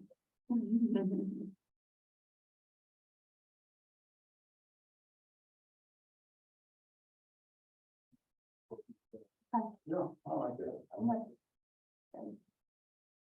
G, I added retention, so everything says retention / detention.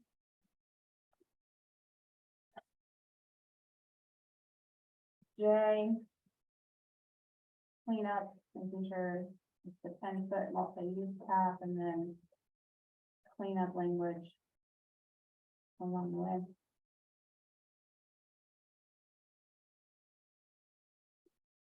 And then L, a little bit of cleanup language, and then adding in the 100-foot prairie buffer from the established right of way from all other roads. So Greencook and Center Village roads get the 200-foot setback. All other roads are getting the 100-foot setback.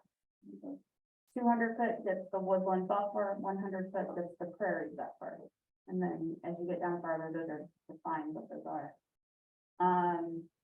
Again, that was on our conversation last time, trying to push the development towards the main road away from the residential area.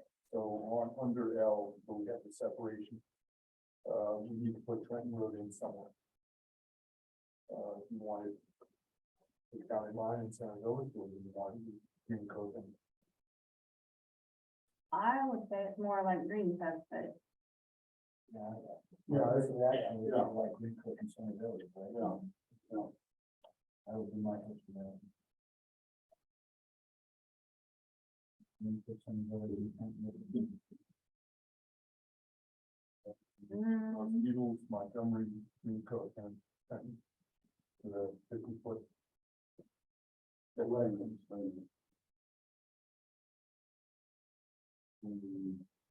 I don't know, if we expand onto, Trenton Road, it has become a lot more traffic. So it's crossing more. You see what I'm saying?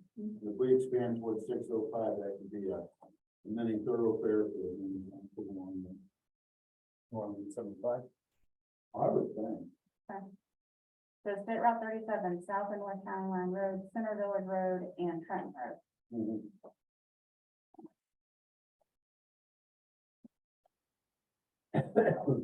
Okay.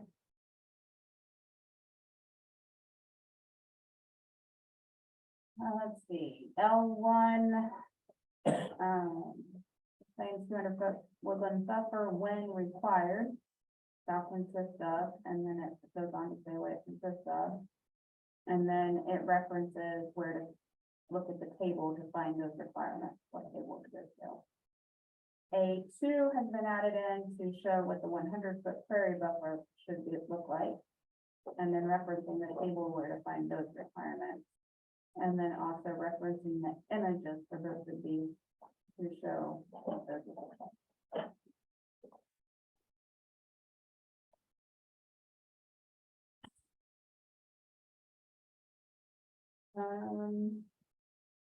Going down through there, that's all cleanup language until I get to 5. So it would be L5.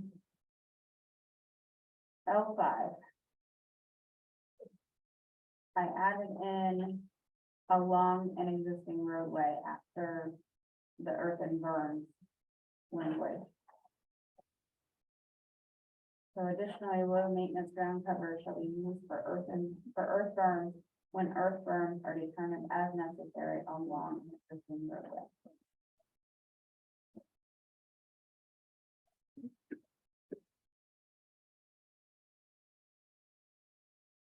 Going on in bulk and area requirements, I just added a language in saying all development within this overlay shall comply with the bulk and area requirements, and then reference the table number. I adjusted the setback based upon what we talked about above there and at the last meeting. So anything along Greencook and Center Village Road would be 200 feet. Everything else would be 100 feet. What do you want the setback for Trenton Road to be then?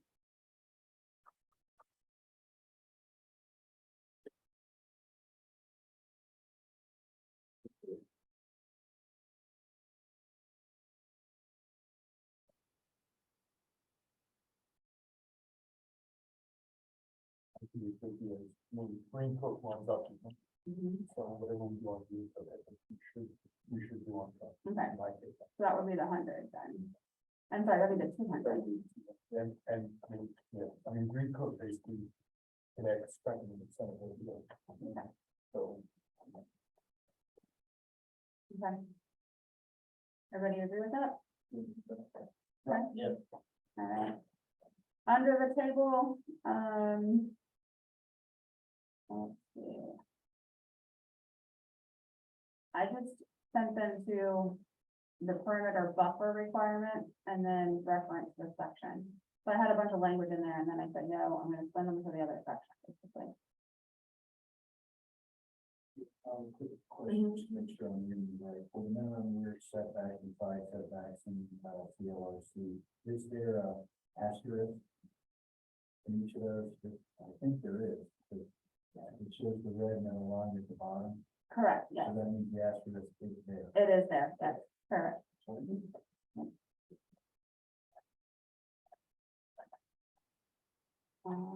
Going on to N.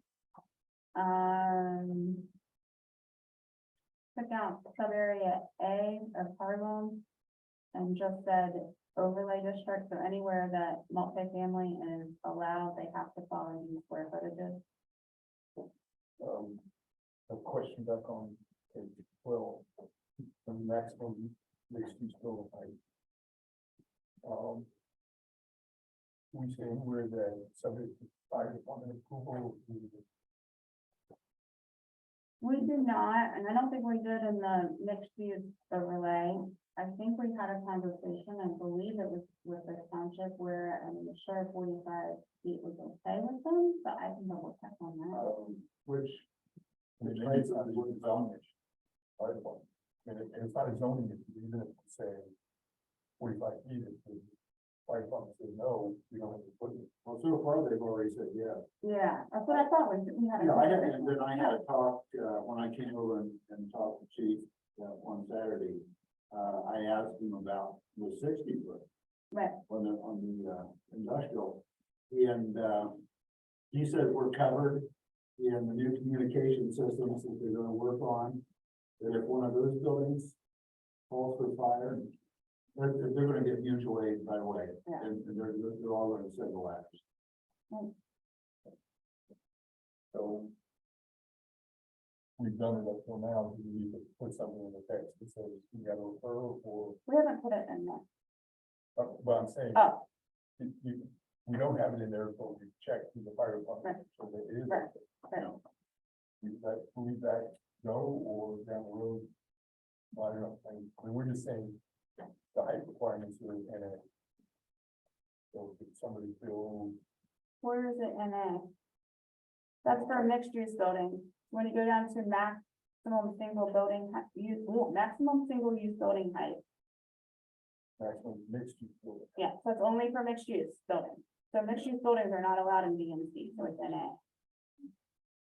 When you go to single use buildings, then it's 35, 45, and 60 feet. Not allowed. No. Yeah. Okay. Yep. All right, so we just went through the dwelling unit sizes.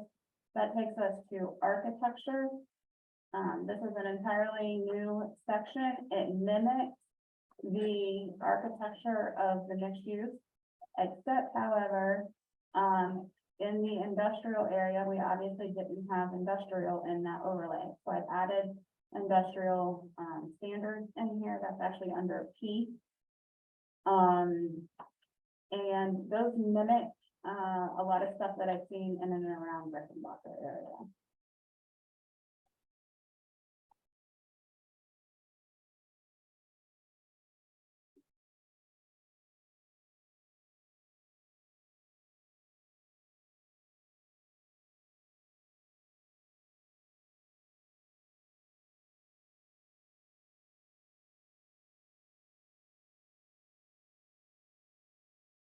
Any questions?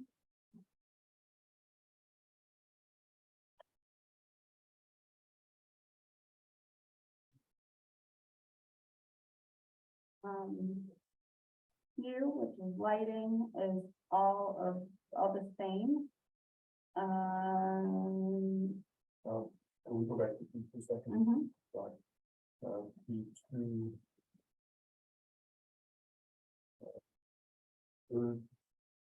Third line, color painted or stained split base.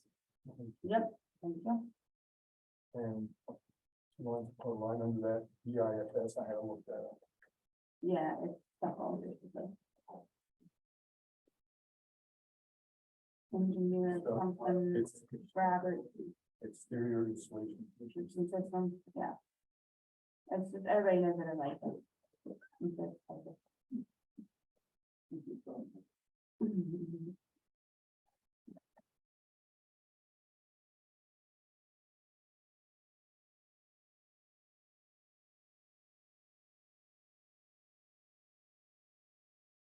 Anything else?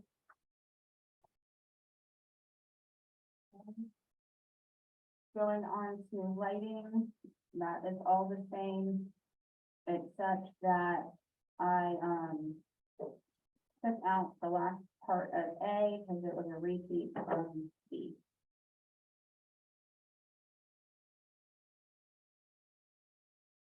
No, sorry, it was a repeat from B.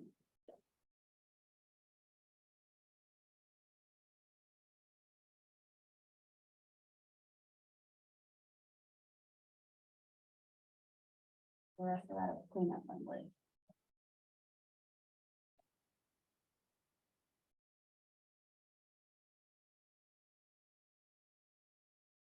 I'm gonna keep going unless I hear something. So,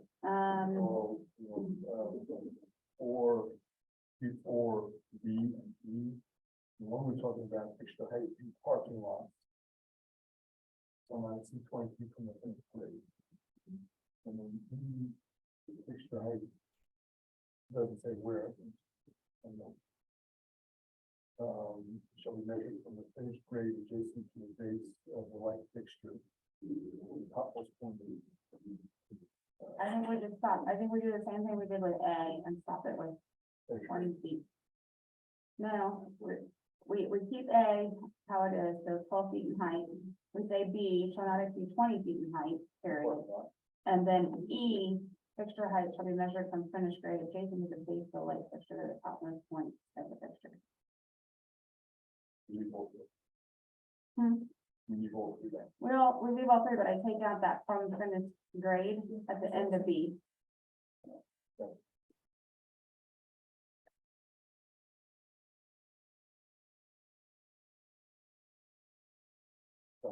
Okay. Going on to landscaping.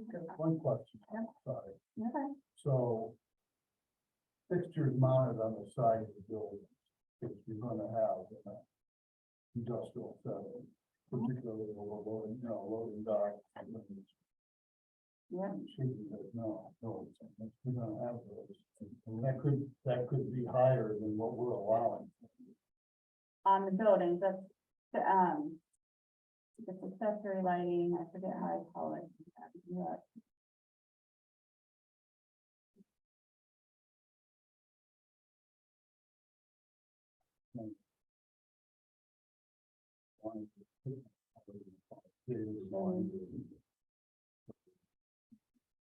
Following the angle down.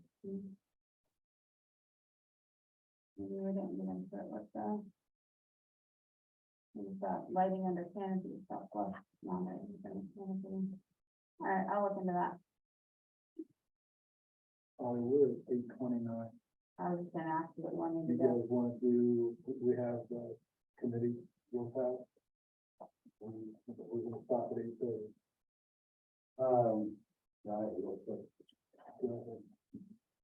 So we're gonna use next Tuesday. Yeah, Yeah. sure. So, Yeah. okay, no, I'm fine with that. Yeah. No, we've got, we got a way to go. Yeah. We can, all right. Can I ask, still in this section, and this is, maybe a table that, we've talked about training centers, hotels, and so forth. How do you think Jobs Ohio or in concert with Intel? I mean, Intel must have a training program in mind for trades and for their workforce. So That's probably gonna be on site. they're doing, actually, Emily just came from a CTEC event when we Yeah. saw her. And they're partnering with all kinds of higher education and technical schools. And they're actually doing a lot of programs through that, throughout the state of Ohio, I should say, because they can't even just limit it to Central Ohio, we won't have enough. So that, So my thought is, how do we make it known to those who might be coordinating that or looking for space, that we're a welcome home for that sure, in this district? sure, I can, make sure Intel knows about that. And the Delaware County Career Center, Yeah. those sorts of entities. Monica, letting Monica know. Yep. Figures aren't working. Most of their donating to, the circuit of higher education to build out programs within the colleges. Of course, he's doing external flights, from my understanding. Not to say that there's not a need for some of these external standalone technical schools. Oh, that's in the markers that talked about this for a while.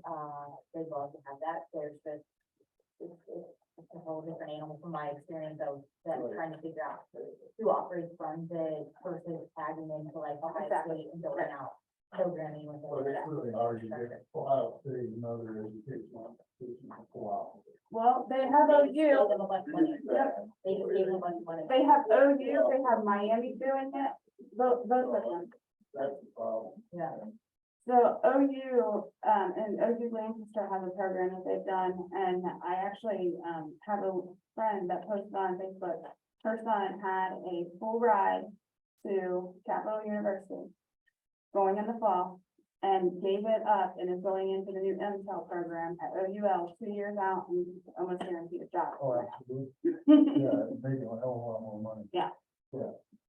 Okay, well, I mean, I have a little faith in the university board and they. Not to say that it's not an option out there. What is not to be so thinking about it out there, you know. That was a big part of their initiative, was building out, finding a workforce and building. a whole other set of three to- Yeah. Well, I. So does this, we want to meet next Tuesday, so I would like to read it that. Yeah, I will. We're gonna stick with the timeline. Yeah. Well, and I don't mind meeting next week at all, it's on my schedule and everything, but I also, hearing Kayla speak today, we want to make sure we get this right too, Yeah, yeah, so, right, so what's me, yeah. but I think the goal of getting it done to pass on. Yeah, I won't be here, but I could possibly be with me. Depends on if I get. Listen to this back. I know, one of the guys Okay. posed that. All right.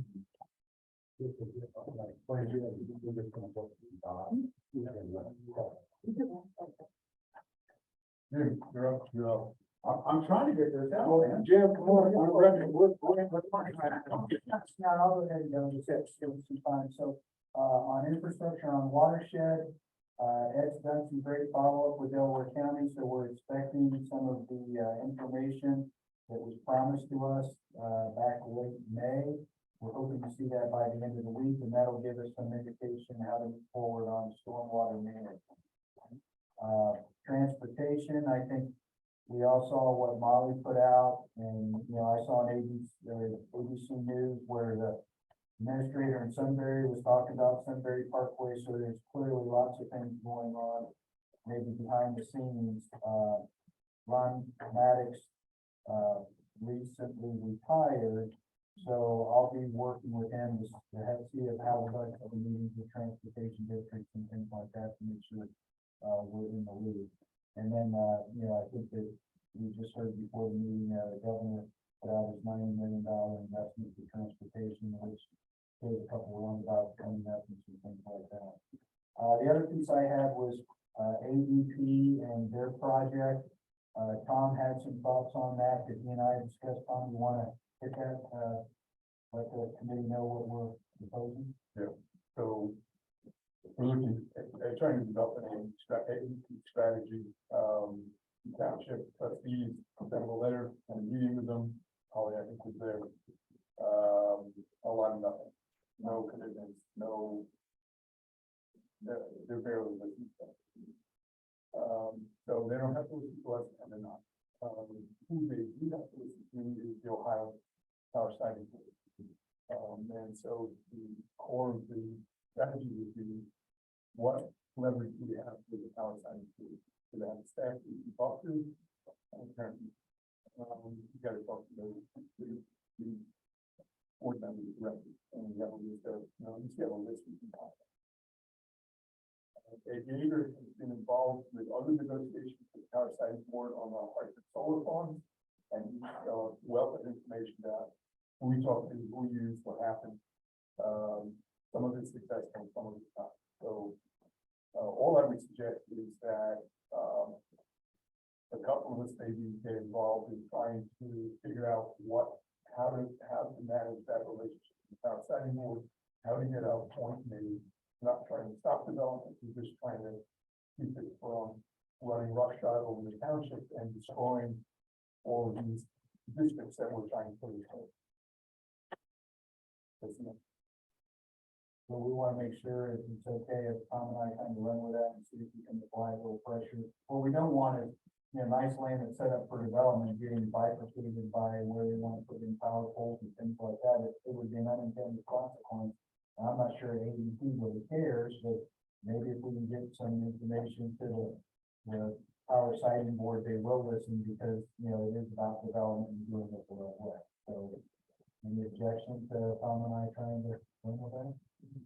We may not have any success, but at least it's not an opportunity to try. This call is very big. Room for you. Well, we gotta go on, so. And that, clearly the sewer stuff's going on every time I drive by there, there's a bunch of people and. I think one of the things that you might want to push, if and when you're talking to anybody, is that there is going to be a need in Harlan Township for additional dollars.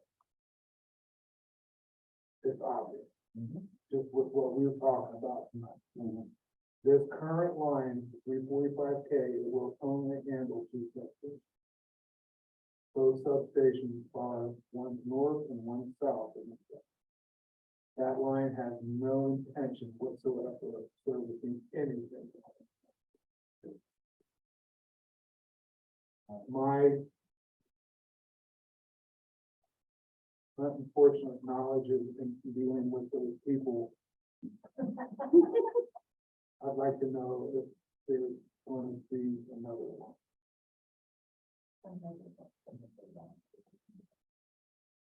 Well, don't they have room to add on to that line? When they say that we, No, they're running a 345K. My question then was, why didn't you increase the size of it? So you can add a third foot. okay. And he says, because we don't do things on speculation.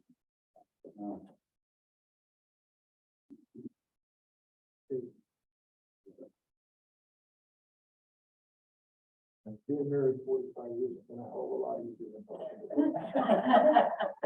Well, Tom and I look forward to this, challenge, and you guys have a challenge. There's no doubt.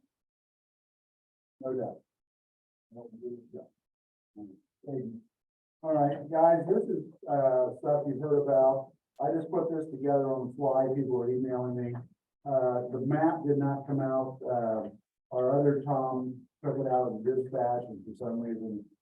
But the things that I thought were real quick of interest to show you how fast things are moving is that they're talking about roundabouts, which nobody in the township knew about. Duncan Plains, which is our Center Village Road, and County Line Road roundabout. Route 30, this is the fun one, and Route 37 and County Line are roundabout. You're going, what the heck? So they know something we don't know, and they're planning. I don't know what they're gonna do. They're gonna run all those semis through a roundabout. So, I just saw that today. Fancher Road and County Line, that's clear down on our southeast quadrant down there, so there's gonna be enough activity to want a roundabout down there. So, like I said, this is just amount, and then, for whatever this means, the Route 37 corridor study. That's what I mentioned earlier. Yeah, and so they've got a date of 2028, and they're spending $2 million to what, yeah. But finally, when the governor was up talking, $90 million, $90 million. This actual article that I gave you, that, was emailed to me, lists a lot of that out. I'm sorry, the map that I had, I was gonna rush. It wasn't any better and I didn't look for it. But you can see count, the little circles are County Line Road where they're gonna put the roundabouts. And, so to me, that was just something I wanted everybody to see and know that these guys, and you can see how they're gonna spend the money, how that was happening. Yeah. And I apologize if I didn't clearly convey this to you guys, but at the Licking County Transportation Improvement District meeting, when I've gone to them, they've mentioned these 3 roundabouts. I thought I had brought them up. Oh, at the- maybe I was asleep at the time, I don't remember. You know, but there was money with it, there's dates with it.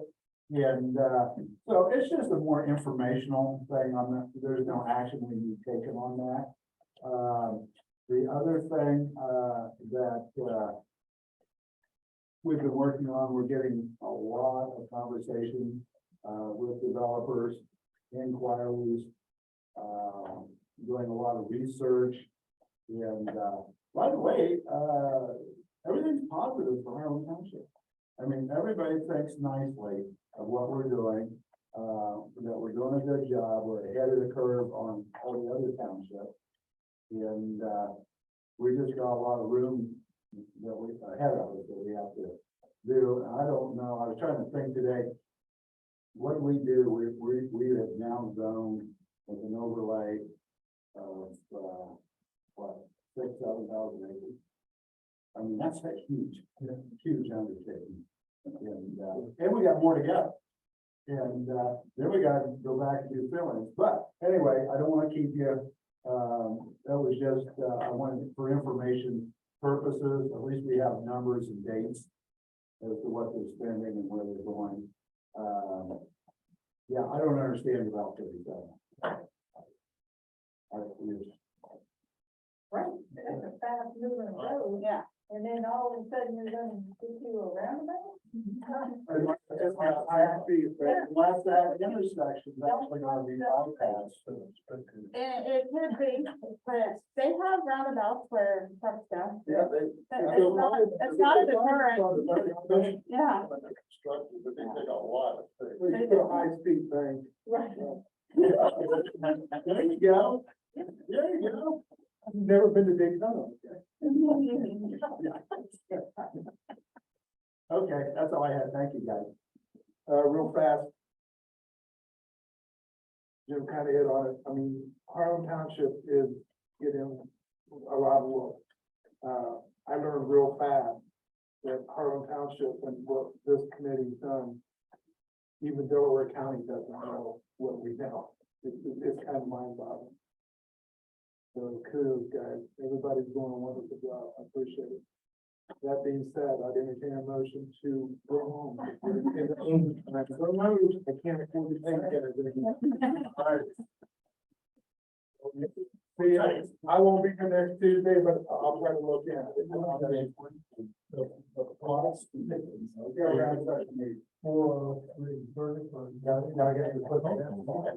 We, well, I thought I was gonna ask about.